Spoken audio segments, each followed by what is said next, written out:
Assalamualaikum warahmatullahi wabarakatuh. Yang terhormat Bapak Muhammad Hufron MSI selaku dosen mata kuliah tafsir Tarbawi. Salawat serta salam kita curahkan kepada junjungan kita Nabi Muhammad SAW yang telah nantikan syafaatnya di yaumul akhir. Amin. Di sini saya Lukni Maulana NIM 2119206 kelas Tafsir Tarbawiha akan menjelaskan tentang dialog suatu masalah. Dialog, hakikat dialog.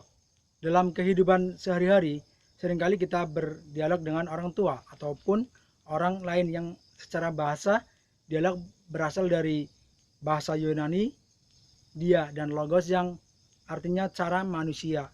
Dalam menggunakan kata secara istilah, dialog adalah percakapan timbal balik antara dua orang atau lebih dalam percakapan maupun karya tulis. Dialog merupakan proses komunikasi yang harus mempertimbangkan kaidah semantis dan pragmatis. Dalam kegiatan dialog, pihak-pihak yang terlibat saling menyampaikan informasi, data, fakta, gagasan, dan pendapat, serta saling berusaha mempertimbangkan, memahami, dan menerima. Dialog bukanlah suatu perdebatan agama. Setiap dialog dituntut untuk mendengarkan secara terbuka dan penuh perhatian terhadap apa yang dikatakan, serta berketetapan hati untuk memahami posisi secara jujur. Kedua, solusi praktis menyelesaikan masalah. Keluarga sebagai sebuah lembaga pendidikan yang pertama dan utama. Keluarga diharapkan senantiasa berusaha menyediakan kebutuhan baik biologis maupun psikologis bagi anak, serta perawatan dan mendidiknya. Permasalahan sering terjadi muncul ketika berbeda pandangan dan opinion sehingga muncul suatu konflik horizontal dan konflik vertikal yang berada di keluarga. Solusi yang tepat dan baik adalah melakukan jalan komunikasi efektif dialog. Disinilah dialog mempunyai banyak peran dan manfaat sekali bagi kehidupan di masyarakat, terutama menyelesaikan suatu permasalahan yang ada di keluarga antara kesalahan pemahaman dengan orang tua maupun saudaranya.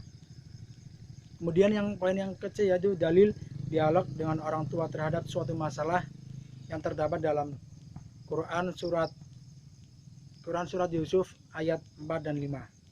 Bismillahirrahmanirrahim. Idz qala Yusufu li abihi ya abati inni ra'aitu ahada asyara kawkaban wasyamsa wal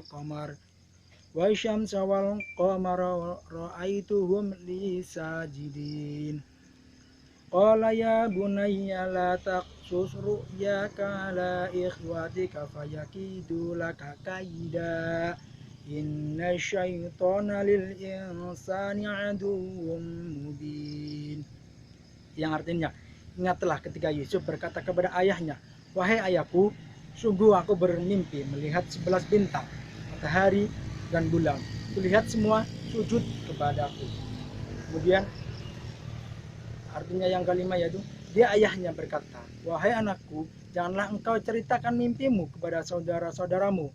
Mereka akan membuat tipu daya untuk membinasakanmu. Sungguh setan itu musuh yang jelas bagi manusia. Kemudian poin yang keempat yaitu dalil dialog dengan orang tua terhadap yang keempat yaitu bukti menghargai dan menghormati. Di dalam Al-Quran dan hadis pun juga banyak disebutkan berbagai cara berbakti kepada orang tua dalam Islam.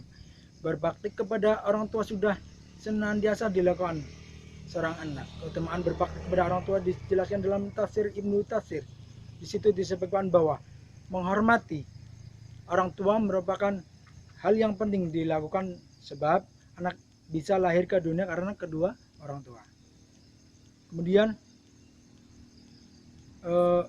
seorang anak wajib menghormati dan mematuhi nasihatnya termasuk birrul walidain.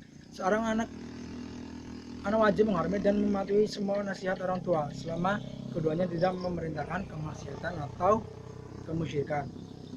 Cara menghormati kedua orang tua ketika masih hidup, yang pertama mendengarkan semua perkataan dengan rasa penuh rasa hormat dan rendah hati, kemudian membantu pekerjaan rumah atau pekerjaan lain, kemudian senantiasa meminta doa restu. Terima kasih dari saya, kurang lebihnya mohon maaf. Assalamualaikum warahmatullahi wabarakatuh.